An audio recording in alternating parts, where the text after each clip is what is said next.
નમસ્કાર. Gujarat blind YouTube channel પર હું વણઝારા પુષ્પક આપ સર્વનો હૃદયપૂર્વક હાર્દિક સ્વાગત કરું છું. મિત્રો,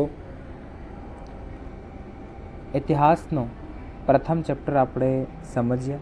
એના અગત્યના મુદ્દાઓ કેટલાક હતા મેં તમને સમજાવ્યા છે. વિડીયો જરૂરથી જોજો. એમાંથી ઘણાય મુદ્દાઓ તમારી પરીક્ષાઓમાં પૂછાશે, બરાબર. પછી એમ ના કહેતા કે મુદ્દાઓ અમે વાંચ્યા નહીં. ના વાંચ્યા હોય તો ભૂલ તમારી છે. આપણે તો ભાઈ વિડીયો અપલોડ કરી દીધા છે. મેં તો કીધું એ છે કે જ્યાં નથી સમજ પડતી એ ટૉપિકમાં પૂછો એ ખરા.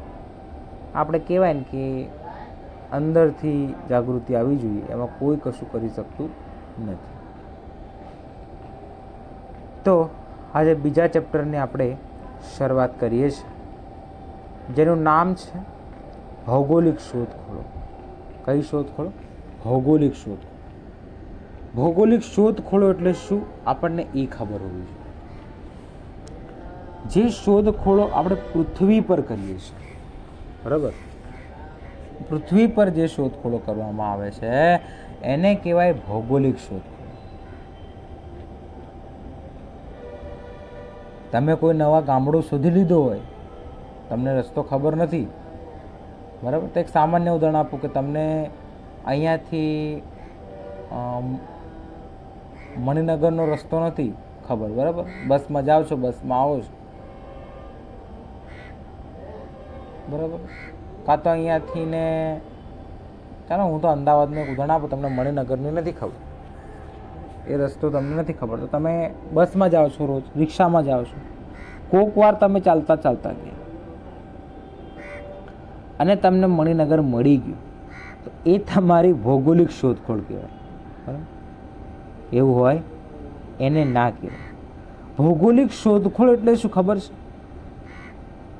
આજથી પહેલાં એને કોઈએ જોયું ના હોય, જાણ્યું ના હોય, એ ગામડું કે એ શહેર તમે શોધો એને કહેવાય ભૌગોલિક શોધ. તમને વાત કરું, ઈસવીસન 13મી સદી સુધી યુરોપિયનો કોઈ પણ એશિયા કે આફ્રિકાના કે અમેરિકાના સંપર્કમાં નહોતા.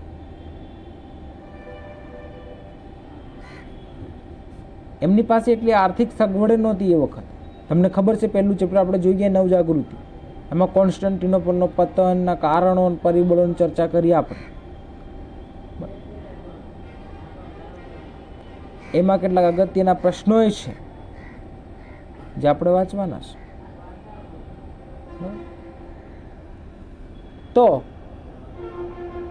હું તમને વાત કરું કે એ વખતે એમની પાસે કોઈ એ હતું નહીં, સંપર્કમાં હતા નહીં. કેમ? અને એ વખતે એમનો આધિપત્ય ફક્ત 1/3 ભાગ પર જ હતું. એ ખાલી 1/3 ભાગથી જ પરિચિત હતું. વિશ્વના 2/3 ભાગની તો એને ખબર જ નથી કે વિશ્વમાં બીજા ખંડો છે. તમને શું લાગે? આ હેનરી ધ નેવિગેટર, કોલમ્બસ, આ બધા સમુદ્રની પેલી પાર ગયા કોના કારણે? માર્કો પોલોના કારણે. સર્વપ્રથમ સમુદ્રની પાર જો કોઈ ગયું હોય તો એ માર્કો પોલો હતો. તમને કહીશ કઈ રીતે માર્કો પોલો ગયો, બરાબર. એમના એમ કહેવાય ને કે અમસ્તા વિચાર આવ્યો કે આટલું મોટું સમુદ્ર છે, સ્વાભાવિક છે કોઈને બી વિચાર આવે, આટલું મોટું સમુદ્ર છે તો આ સમુદ્ર કોઈ દિવસ પૂરો જ ના થતો હોય, આ સમુદ્રની પેલી પર કંઈ હશે જ નહીં. એટલે આ વસ્તુના આ લોકોને વિચાર આવવા લાગ્યો અને એના કારણે આ લોકો સમુદ્ર પાર કરવાનો નિશ્ચય કર્યો અને આફ્રિકા, એશિયા અને અમેરિકા જેવા ખંડો શોધ્યા. આ ખંડો શોધવામાં એમને રાજાઓએ પણ ખૂબ મદદ કરી. જાઓ જાઓ, શોધો તમારા નવા પ્રદેશો, તે આપણું રાજ કાયમ થાય. પણ એમને પ્રદેશો શોધ્યા ત્યાં સુધી ઠીક છે, તમે શોધ્યા, very good, we are salute you, બરાબર. તમારી કારણે આજે એશિયા અને યુરોપ એકબીજાના સંપર્કમાં આવ્યા. પણ એક ભૂલ કરી દોસ્ત તમે. શું ખબર છે? એ લોકોએ શું ભૂલ કરી ખબર?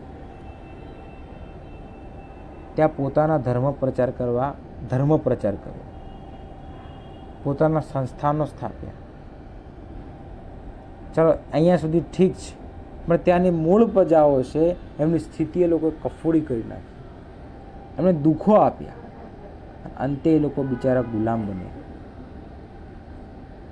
કોઈ તમારા ઘરમાં આવી જાય અને તમને જ ગુલામ બનાવી દે, કેવું લાગે? એ વખતે જ્ઞાનનો એમને અભાવ હતો બિચારા, એટલા માટે. અને આ બધું એમને આ શોધખોળનો પ્રારંભ શા માટે કર્યો? સોનું, ધન, સોનું, કીર્તિ અને ધર્મના પ્રચાર અર્થે એ લોકોએ આવી બધી શોધખોળો કરી. બોલો, અમારો ધર્મ ફેલાવવો જોઈએ, અમારી સંપત્તિ વધવી જોઈએ, અમારી કીર્તિ વધવી જોઈએ, એ માટે એ લોકોએ આ શોધખોળ ચાલુ કરી. તો આ તો હતી પ્રસ્તાવના. આ શું હતી? પ્રસ્તાવના હતી. બરાબર. હવે આપણે જોઈશું કે ચેપ્ટર શું કહેવા માંગે છે. પહેલા આપણે પ્રસ્તાવના, હંમેશા કોઈ પણ ચેપ્ટરની પ્રસ્તાવના સમજી લઈએ એટલે ચેપ્ટરનો ખ્યાલ આપણને ઓટોમેટિક આવી જાય કે ના આવી જાય? બરાબર. તો ચેપ્ટરની શરૂઆત કરીએ. આ ચેપ્ટરની અંદર પહેલો પ્રશ્ન છે કે ભૌગોલિક શોધખોળોના કારણો શું હતા, એની ચર્ચા કરો. બરાબર. જે ભૌગોલિક શોધખોળો હતી એના કારણો શું છે એની ચર્ચા કરવાની છે. તો ચાલો એના કારણોની આજે આપણે ચર્ચા કરીએ.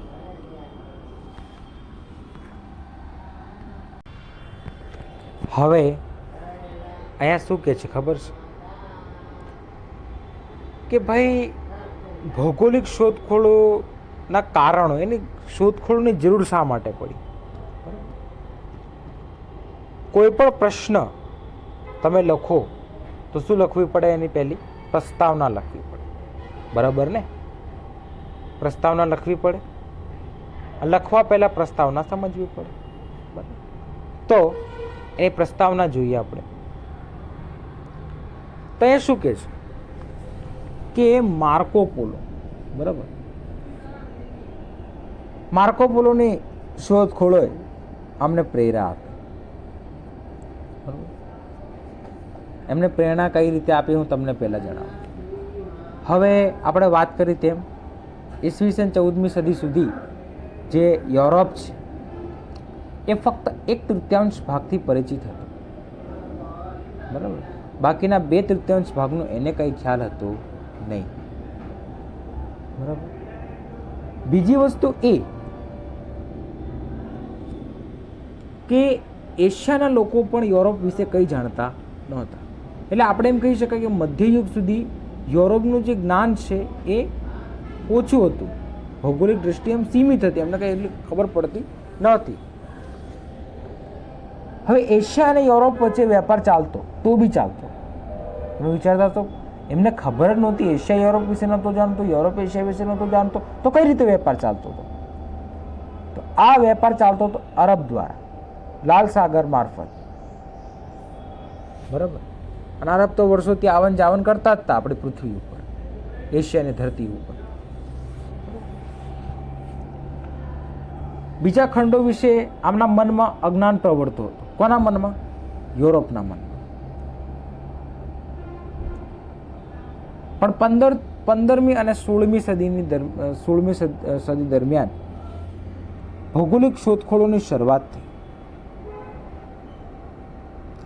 આમને માર્કો પોલોના લેખો વાંચ્યા અને લેખોથી પ્રેરાયા.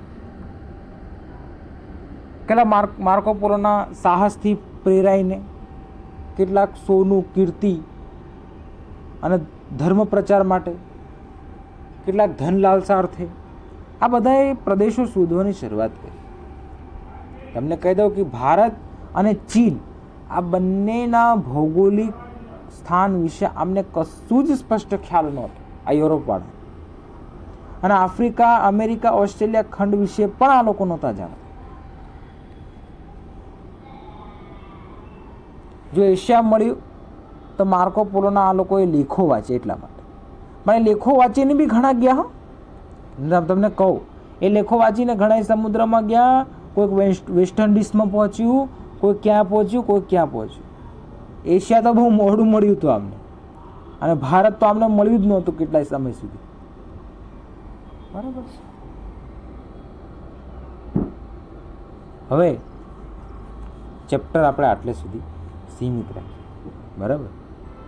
કેમ સીમિત રાખીએ? બધું એક સાથે ના કરો. તો આટલો વિડીયો આપણે રાખીએ છીએ, બાકીનો આપણે કાલે જોઈશું. બરાબર? તો હવે તમારા સૌથી હું વિદાય લઉં છું. અસ્તુ. જય હિન્દ, જય ભારત, જય જય ગરવી ગુજરાત.